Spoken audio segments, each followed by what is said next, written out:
Bonjour à tous, c'est Timothée d'Apprendre Blender. Dans cette vidéo, je vais vous montrer comment faire une texture animée type stop motion slash pâte à modeler directement sur Blender.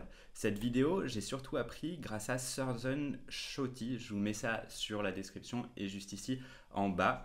On va se mettre sur Blender et on va commencer notre travail. Je vais laisser le default cube et je vais faire un subdivision surface que je vais passer en 4 comme ça.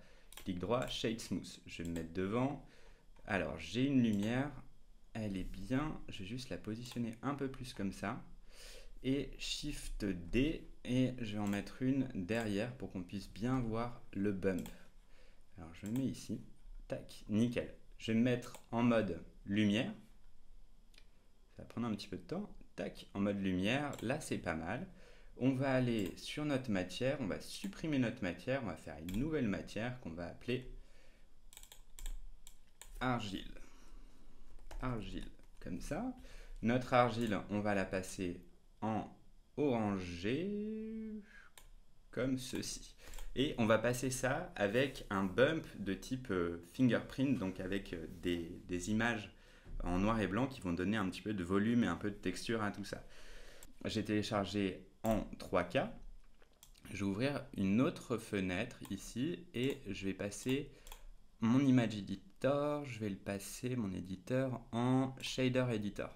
Je vais appuyer sur N pour faire disparaître ça. Et là, on va modifier un tout petit peu notre shader.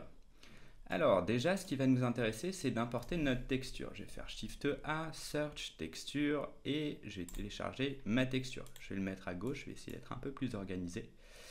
Et je vais appuyer sur Open, je vais aller sur mon bureau et je vais importer mon image. Mon image, ce qui m'intéresse, c'est pas tant la texture en elle-même, mais plutôt les données noir et blanc. Donc là, Color Space, je vais me mettre en Non-Color, comme ça je vais juste récupérer les informations. La couleur, je vais le passer sur Roughness, comme ça. Roughness, déjà on peut voir qu'il y a déjà notre texture qui s'importe directement. Je vais le passer en Roughness et on va changer quelques petites informations. Déjà, on va ajouter aussi un bump. Search bump. Et là, ça va me permettre de donner un petit peu plus de volume à partir de ma texture.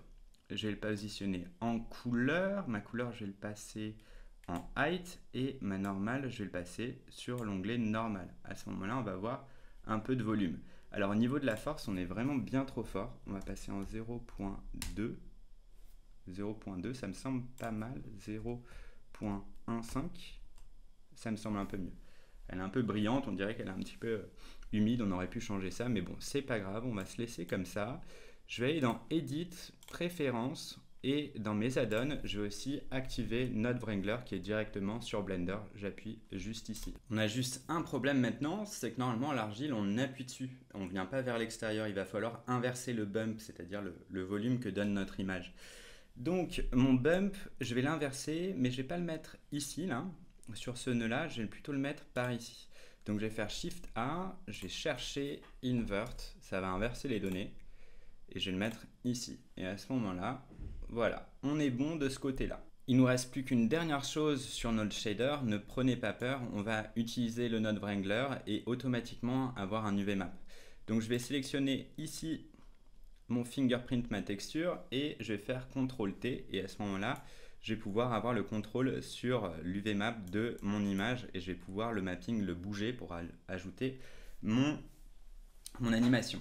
Sur le modifier, il nous reste juste une chose à faire, c'est de passer un modifier qui s'appelle Displace. Dans Deform Displace, ça va déformer mon objet de manière, comment dire, à partir d'une texture, ça va déformer encore mon objet, comme ça je vais perdre l'aspect arrondi et un peu trop lisse de mon objet. Et ça en plus on va pouvoir animer. Après on va animer le Displace et on va animer aussi notre texture.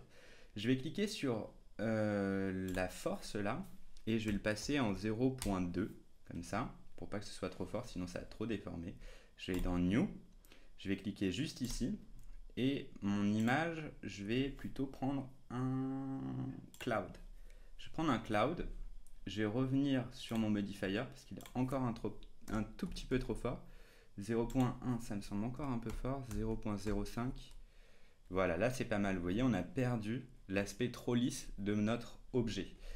Maintenant, on va animer notre texture. Je vais passer dans les keyframes et je vais juste en prendre 8, start et end à 8, et je vais pouvoir animer le tout. Alors, on va commencer par le displacement et je vais passer en fait la force, je vais l'animer.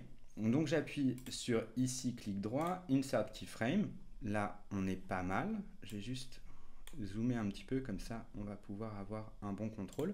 Je vais passer à l'image numéro 2 et je vais le passer à 0.06. Clic droit, insert keyframe. Je vais me mettre à l'image 4, 0.07. Insert keyframe. Là, je vais me mettre à 0.045. Nickel. Et là, clic droit, insert keyframe. Pour ne pas rebondir sur la 0.05, je vais me passer à l'image juste ici et 0.06 et insert keyframe. On va faire la même chose avec notre mapping. On va lui appliquer une rotation. Alors sur l'axe Z, on va se placer sur l'image 0, clic droit, insert keyframe. Là, on va le mettre à 0, c'est très bien. Replace keyframe. Je vais me mettre ici. Là, je vais le passer à 90 degrés. Insert keyframe. Je vais me placer ici. Je vais le placer cette fois-ci à 180 degrés. Pardon. Hop. Insert keyframe. À l'image numéro 6, je vais le passer à 270 degrés.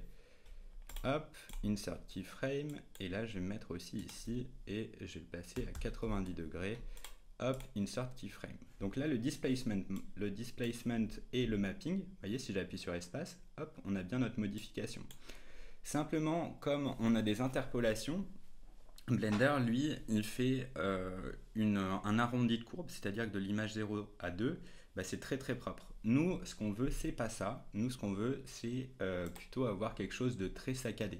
Donc, je vais aller ici dans mon éditeur, je vais aller dans Timeline, et là, je vais avoir tous les points clés en fait de mon image, de mon animation, pardon. Je les sélectionne toutes, clic droit, Interpolation Mode, et je le mets en constant. Et là, si j'appuie sur Enter, et ben on a bien un effet stop motion qui est super sympa, qui est hyper facile à utiliser.